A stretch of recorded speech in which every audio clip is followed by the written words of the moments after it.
Ginger. That's what you need. A mouthful of the good stuff and you'll see the back of any seasickness. Oh, thank you for your support, John. Don't suppose you actually brought any ginger? No, I don't get seasick. Terrific. Don't worry, Sherry. We've almost arrived at Cordona. I can see land through the porthole. So much for docking by tea time. The captain seemed more interested in his maids than in his maps. Oh, is Sherlock grumpy? Cheer up. We're back where we grew up. It's exciting. What's changed? What's the same? Ugh. I'm starting to question whether the weeks-long journey was worth it. Travelling all this way, enduring this indignity simply to visit a grave. Even if it is my mother's. Ah, that's just Mycroft's nonsense, still rattling around in your head. Try to forget what he said. I have. I believe it was that this is a performative farce, a feeble excuse to avoid responsibilities, and that there was nothing to be gained from it. You needed to do this. Enough of the self-pity and doubt. So we're a little late. What of it? We'll retire to the hotel and visit her in the morning. It'll be worth it. Thank you, John. And if you want to notify the captain's wife of his indiscretions, I will not stand in your way. Ah, at last. I'm quite ready to get off this cursed boat. Come on. We'll go together.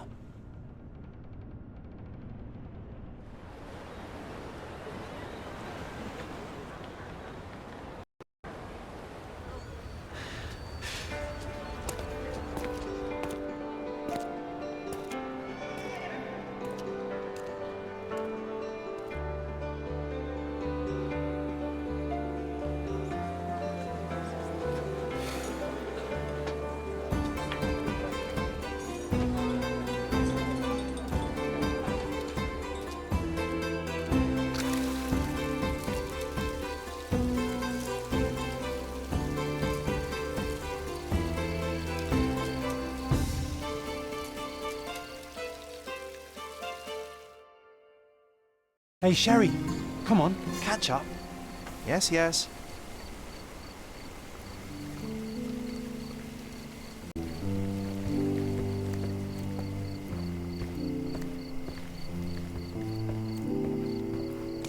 Welcome to Il Palazzo de Lusso, sir. If you need something, sir, please inquire at reception. Welcome to Il Palazzo di Lusso, sir. We just need your signature. Would you kindly sign these papers, sir?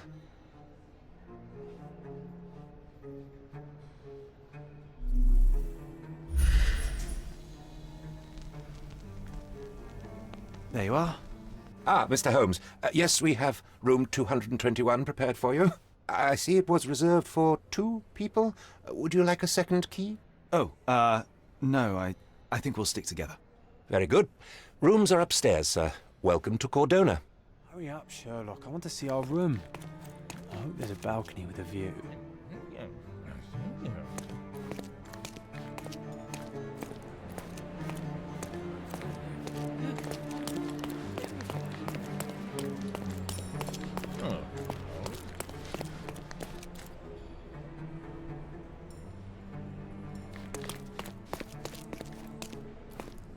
I apologize, sir, but your room is not yet ready. Perhaps, in the meantime, you would like to relax in the foyer? Tonight, the restaurant is offering a complimentary marlin ceviche to all our guests. Let's check what they have on offer.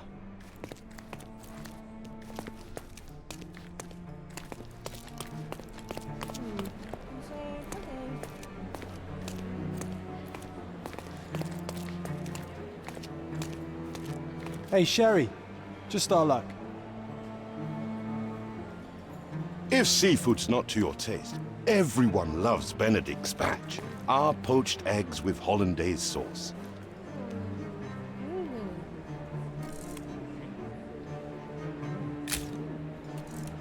If seafood's not to your taste, everyone loves Benedict's batch. Our poached eggs with hollandaise sauce.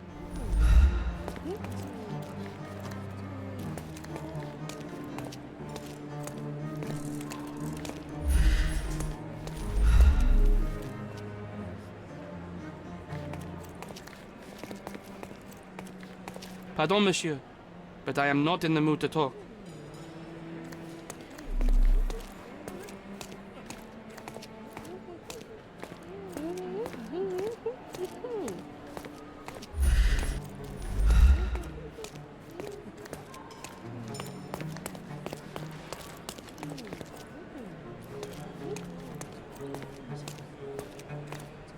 Hey, Sherry. Just our luck. A medium, John. Haven't we been through this already? Come on, it's not like we've got anything better to do.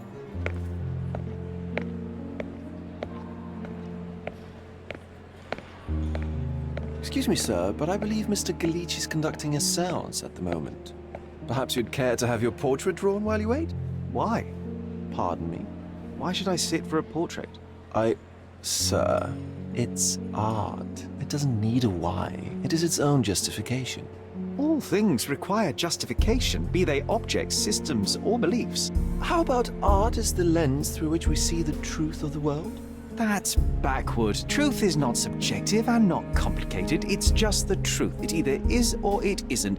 You do not need a lens to see it, just an open mind. Ha! That seems rather close-minded. Truth, like beauty, is in the eye of the beholder. So tell me, what do you see? Mediocrity.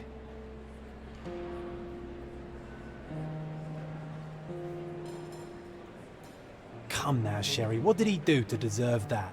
The servant mentioned ceviche at the bar, Sherry. You should grab us some, and I'll find us a table. I'm starving. Okay, time to check if John found us a nice table for the evening.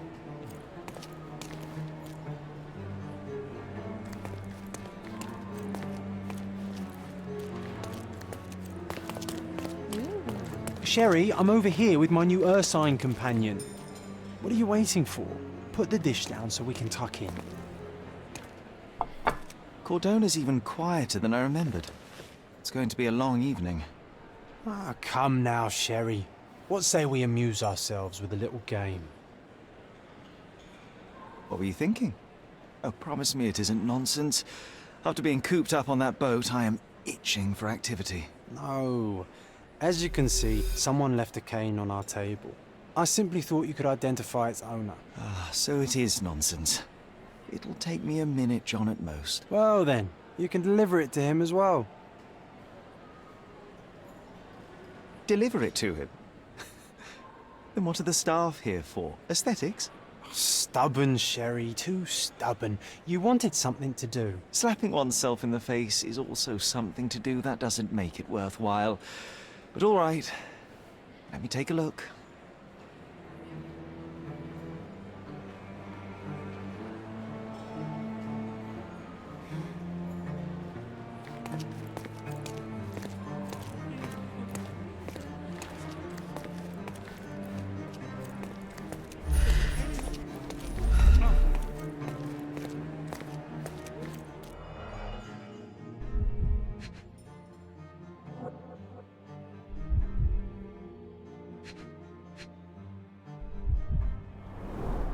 The cane is made of ebony, it's worn uncared for, and bears the scars of numerous hits. The hand grip is a head of a golden Javanese statue, probably stolen from a temple. The dents suggest it has been used as a bludgeon.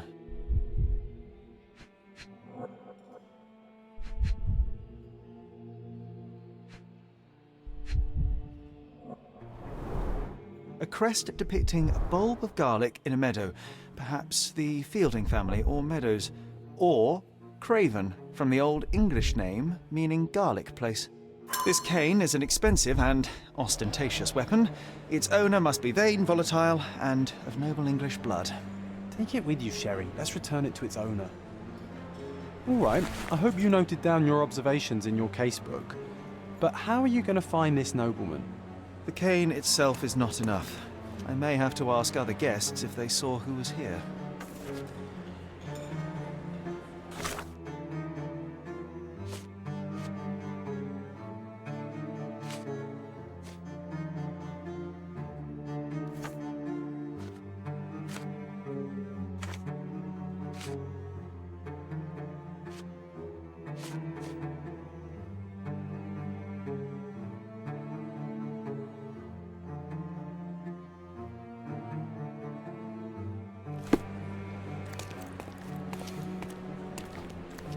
Pardon, monsieur, but I am not in the mood to talk.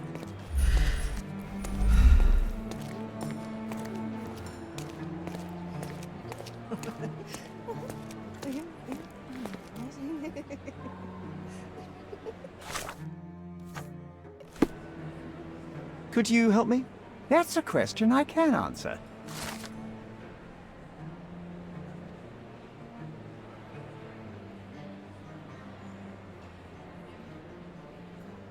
Well, even with your keen senses, Sherry, I doubt you'll find the cane's owner on your first try. And would you be confident enough to bet on it, my friend? Why not? Let's see how good you really are.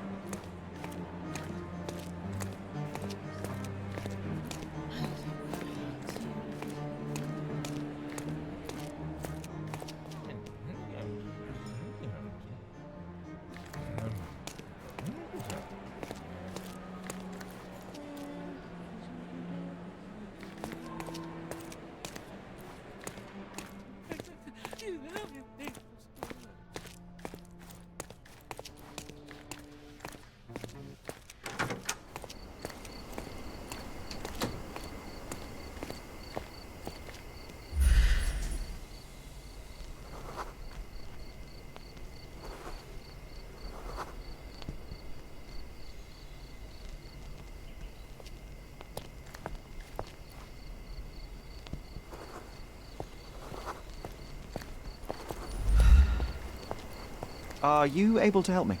My dear fellow, you're talking to the right man.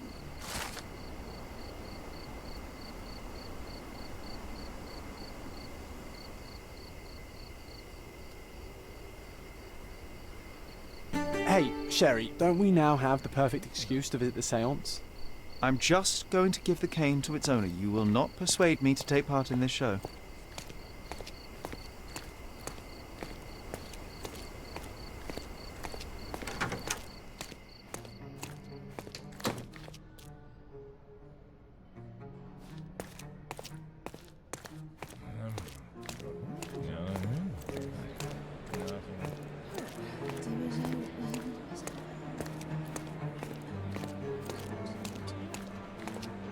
Come on, if you hurry, perhaps we'll see the ghost.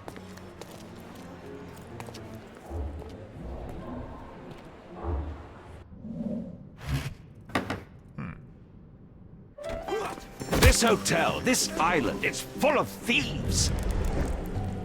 First my cane, now the diamond. Take your hands off me! Do you even know who I am?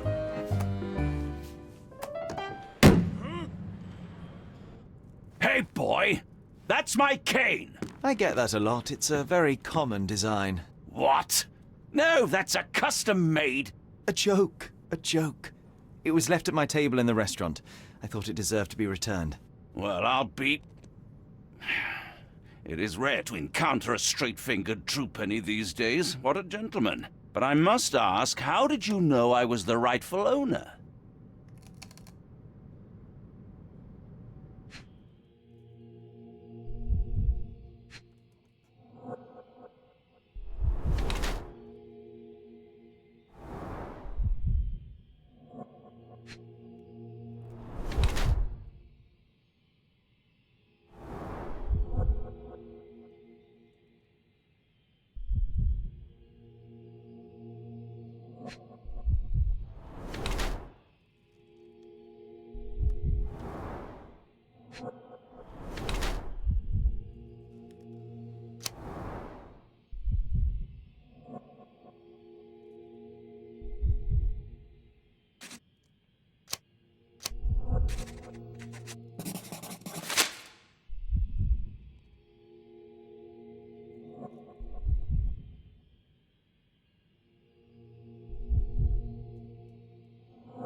Simple deduction. Your cane told me everything I needed to know. I was after a strong, middle-aged man with a keen interest in adventure, noble blood, and affection for strong drink. And if one were to go further, one may even be able to extrapolate your name from your heraldic symbol, Lord Craven.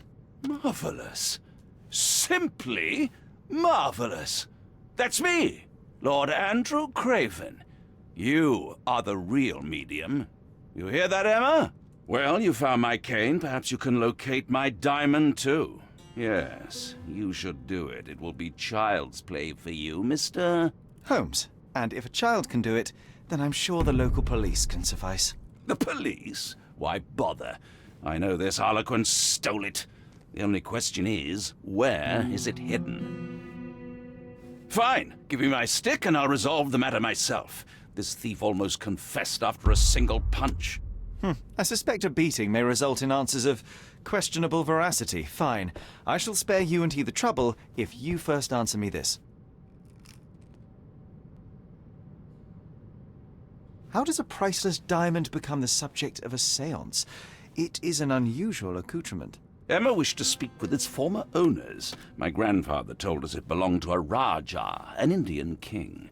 So you were summoning long-dead Indian royalty and, pray tell, you were expecting him to converse in English? To be frank, Mr. Holmes, I don't believe in ghosts. But Emma was fascinated by the idea of meeting a real king, even a dead one. Well, a crown is a crown. Can you describe the stone itself? A yellow diamond, not less than 100 carats, and perfectly egg-shaped. There is not another like it. You insist the medium robbed you during the séance. But what occurred exactly? Ah! It was a dirty trick. We were sitting here in the dark, chanting and holding hands, as expected. Then something began to appear from the medium, like a cloud or a bubble. The swindler called it ectoplasm. Ah, yes. Common in the spiritualist trade, and quite the spectacle. Indeed, perhaps too much. My beloved Emma screamed in horror, and I stood to defend her, attacking that cursed ghost. How brave. But my hand hit nothing. The medium jumped away from me, and Emma fainted. I lit the candle, and the diamond was gone. Stay here, and don't touch anything. I'm going to investigate further. Don't fret, I'll be keeping a close eye on this thief.